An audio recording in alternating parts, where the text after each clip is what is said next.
there's another kind of instinct that you need to be on the lookout for, and this one is a liar. This one is a saboteur. This one is a backbiter. This is the instinct that says, you've had enough. You've given it your best shot. You can stand down. You can back off. You can rest now. Which sets up this problem for all of us. You're never gonna feel like it.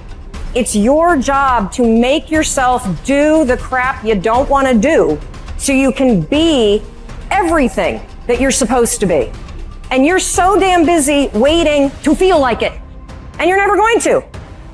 And that's the problem. There are those of you, you're still immature. When your excitement is up, your effort is up. But when your excitement goes down, your effort goes down. For some of you, you're too seasonal. When you're excited, man, you coming to work the first week, the first month, the first 3 months when you got that job, you were excited, and so you was putting forth effort. You on blade. Now you got comfortable, and you're not excited no more. And guess what happened? Your effort has gone down. So do me a favor, get off of that feeling stuff. Get off your excitement. We're not dealing with feelings because feelings go up and down. You don't have to be excited. You made a commitment to that job. Did nobody force you to take that job? You signed your name on the dotted line. And commitment said, I don't care how I feel. I don't care if I'm excited. I don't care if I'm pumped up. I don't care if I'm fired up. You made a commitment. Now it's time to put up. Lazy people do a little work and think they should be winning. But winners work as hard as possible and still worry if they're being lazy. So if you're a winner, you ain't comfortable. Every day I get up and give everything I got to everything I'm a part of simply because this is who I am. Like the only thing I need every day of my life is 86,400 seconds. That's it. Like I don't need some reward. Like the only thing I need is breath in my body and I'm flat out going, get it. A person with passion always stands out. The world is so full of average that once you have passion and a sense of energy in your life, it distinguishes you. When you're passionate about something, it isn't reasonable, but you do it anyway.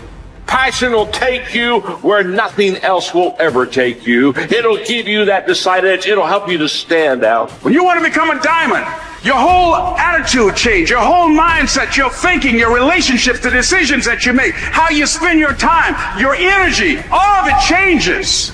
See, this is something that you can't be in this business. This business has to be in you. You take advantage of this opportunity. You let everything else go. You eat different. You study different. You practice different. You don't belong at the bottom, and it's time for you to get your butt from down there. It's time for you to stop being comfortable at the bottom. Get your butt up and get to where you're supposed to be. You are a royal priesthood. Get where you belong. Do what you're supposed to do. Live like you're supposed to live.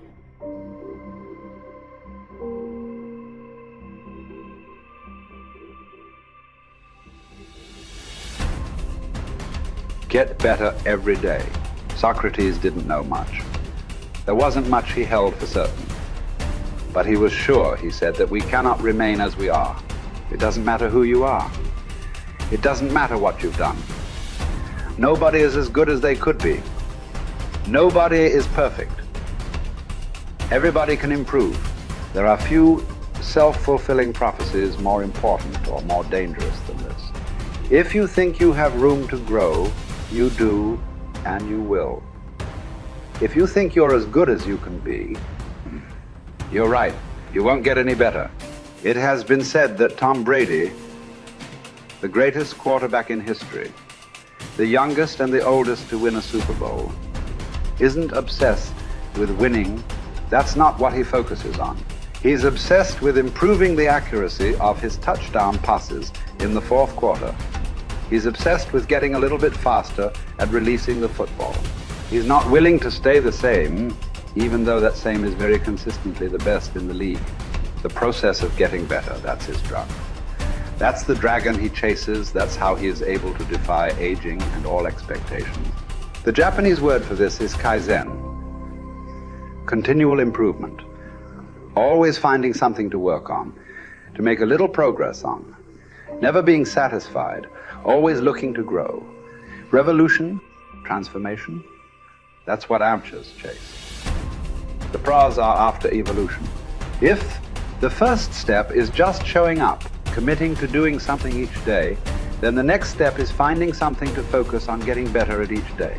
And in this, where cumulative improvement meets compounding returns, we can harness one of the most powerful forces on earth. Think about it. Most people don't even show up. Of the people who do, most don't really push themselves. So to show up and be disciplined about daily improvement. You are the rarest of the rare, and if improvement sounds difficult, how about just making fewer mistakes? This is what Gehrig's manager said about him. The secret to Gehrig's incredible trajectory as an athlete wasn't just his commitment. It was that he never made the same mistake twice.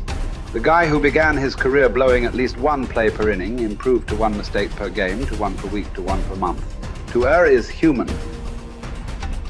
But to err each day is to become closer to the divine. We not only hold ourselves to a standard, but we ratchet the standard up as we go. Just as with weight training, what we're lifting should be steadily increasing with each subsequent workout.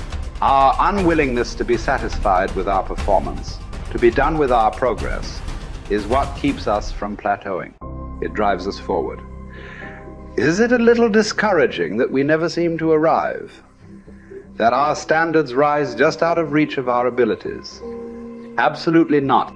We move the goalposts so the game doesn't get boring, and more important, so it never ends. Ultimately, this brings us more pleasure and more satisfaction. We reach heights we'd never have been able to see otherwise. Do you want to be rotting or ripening? Are you getting better? Because if you're not, then you're probably getting worse. Anyone, whether they're a professional athlete or a house cleaner, can get better at their job. You can get better at being a person, a citizen, a son or a daughter. You can get better at how you think, how you focus, what you think about. Just as one person delights in improving his farm and another his horse, Epictetus would say, riffing as it happens on Socrates, so I delight in attending to my improvement day by day. He said this as a man who clawed his way out of slavery. He said this from exile. He said this as one of the wisest men in the ancient world. And still, he was focused on how he could get better every day, in every way. One can imagine that for Epictetus, this discipline would have been extremely helpful in those dark times, because it gave him something to focus on, something only he controlled, not his master, not society, not his station in life. But this discipline is also helpful in the good times too, preventing one from getting too cocky or complacent. It doesn't matter what the scoreboard says, or the bank balance, or the sales figures, or the headlines. You know whether you're getting better or worse, whether you're making progress day to day. And if you are, wonderful. If you know there is room for improvement, also wonderful. Either way, your marching orders are the same. Come what may, success or failure, fame or misfortune. A focus on progress lets us look ourselves in the mirror with pride and ignore all the commotion in the background. It's the journey of a lifetime. In fact, that's the way to think about all of this. How much progress could you make if you made just a little each day over the course of an entire life?